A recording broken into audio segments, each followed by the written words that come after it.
নমস্কাৰ বন্ধুসকল, কেনেকুৱা হ'ল না? আশা কৰোঁ সকলোৱে ভালে আছে। এইডাল গাছ চিনি পাইছেনে? এইডাল গাছ চিনি পাইছেনে? এইডাল হ'ল নাহৰ গাছ বন্ধুসকল, চাব পাৰে কি ধুনীয়া গছ। ইয়াৰ বাটাম হয় মানে ঘৰত ব্যৱহাৰ কৰা, কি ধুনীয়া খিৰিকীৰ বাটাম এইবিলাক হয়, চাব পাৰে। মানে মই ৰোৱা বাটাম হয় এইটো, মানে মই ৰোৱা গছ হয়, কি ধুনীয়া আছে বন্ধুসকল, চাই ভাল লাগে। ইয়াৰ আৰু চব বস্তু হয় আৰু নাহৰ নাহৰৰে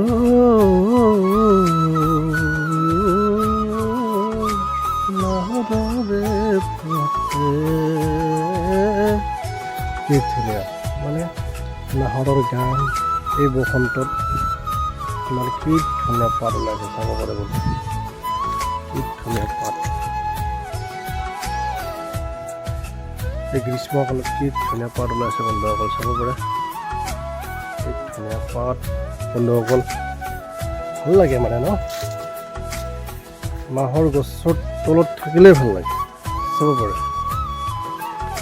লগতে আৰু বকুল গছ আছে আমাৰ ওচৰত, চাব পাৰে বকুল গছ কি ধুনীয়া। নাহৰৰ কাষতে মানে বকুল গছ আছে, কি ধুনীয়াকৈ ৰুই দিছে। এখন বাগিচা আৰু সৰু সুৰা ভাল লাগে। বকুল গছৰ অক্সিজেন মেইন পিয়ৰ অক্সিজেন গেছ, অক্সিজেন তাৰমানে বায়ু। ইয়াৰ আমি সেৱন কৰিবলৈ পিয়ৰ অক্সিজেনটো পোৱা যায় ইয়াৰ পৰা বন্ধুসকল। বকুল গছৰ পৰা পিয়ৰ অক্সিজেন পোৱা যায়, চাব পাৰে কি ধুনীয়া গছ বকুল গছ বন্ধুসকল, চাব পাৰে কি ধুনীয়া।